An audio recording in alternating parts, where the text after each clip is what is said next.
some say cosm. Do you hear our prayers? No, we shall not abandon the dream. No one can catch us. No one can stop us now.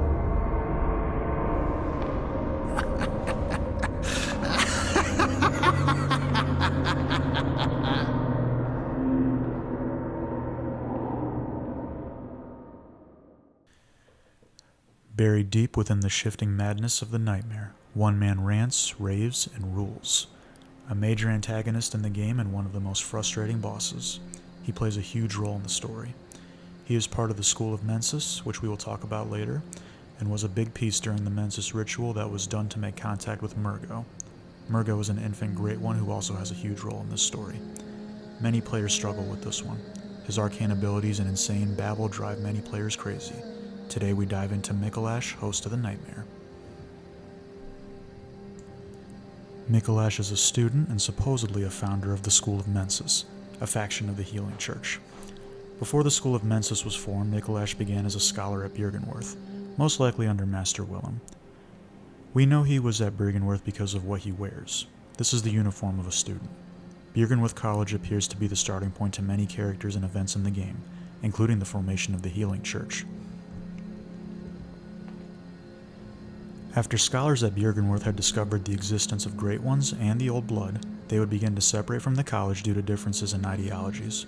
We know about one of the scholars, Lawrence, from an earlier cutscene where he is speaking with Master Willem. Micolash was another one. This is when the Healing Church and its many factions, such as the Workshop and the School of Mensis, would begin. The school was essentially meant to continue the research done at Byrgenwerth. The school was located in a secret location and was well protected and hidden by the Healing Church. They were dedicated in their pursuit of knowledge, especially regarding things like the Great Ones and the Old Blood.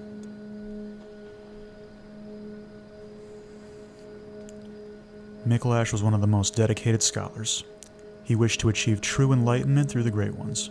The cage we see him wearing is used as a way to communicate with those Great Ones.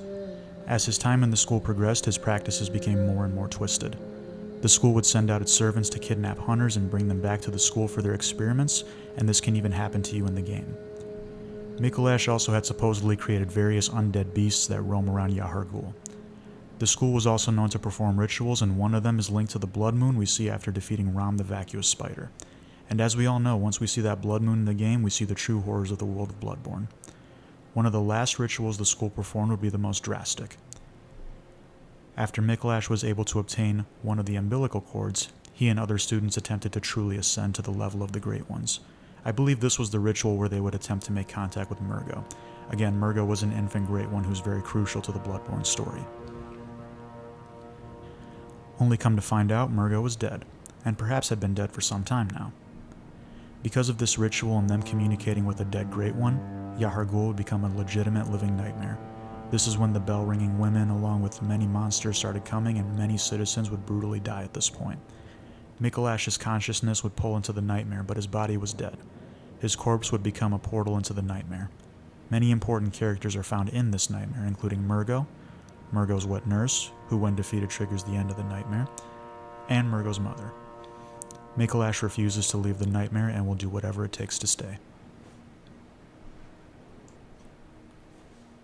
When we the hunter meet Micolash in the living world, we find his lifeless body shortly after defeating another boss in the game. We interact with this body to get into the nightmare. After we enter the nightmare and make our way through all the creatures and ridiculousness, we finally come across Micolash. From the way he talks, we can see he's gone absolutely insane. At the end of the cutscene, he begins to flee all through the boss area and the fight begins. So the fight begins with Micolash immediately running away. The area is filled with all kinds of enemies trying to kill you, all while you're trying to find Micolash. Usually he will start running around and won't stop until he gets to a certain room. From there you can fight him and get past his first stage. His moves consist of arcane abilities and some melee attacks. This part is relatively easy. After getting him to half health, he starts running again into another part of the area.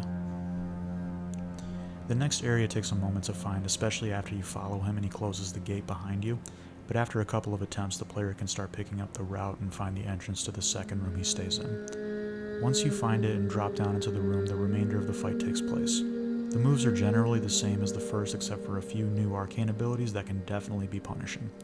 Good dodging and brutally attacking are recommended, but also being mindful to step back when running out of stamina. Once he's defeated, we hear his final words, and the enemies in the area all disappear. Now that he's been slain in the nightmare, he has nothing to wake up to since his body in the physical world is lifeless. After that, the room is rearranged and we can continue to the next part of the game.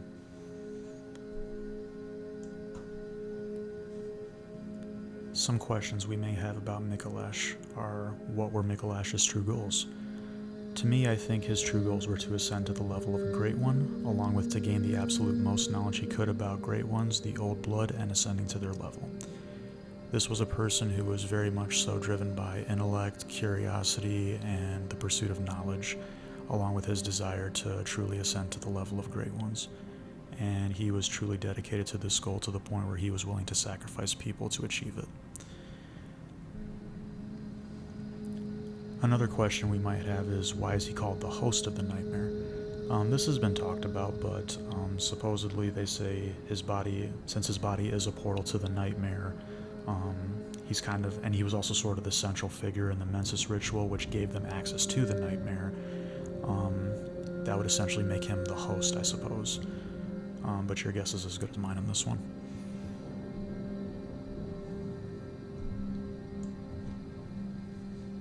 Micolash is known to be a frustrating boss to many players as he constantly runs around and there's all kinds of nonsense going on during this fight. While I agree that this is one of the more annoying boss fights, I must say that Micolash plays a very critical role in the Bloodborne story. When it all comes down to it, he was nothing more than a human who lost his sanity trying to push the limits of his intellect, and he was even willing to sacrifice many lives in the process. If you have any questions or suggestions, or want to add some lore of your own, please do so in the comments. And don't forget to subscribe for more lore videos. Thank you so much for watching, and until next time. Farewell, good hunter. May you find your worth in the waking world.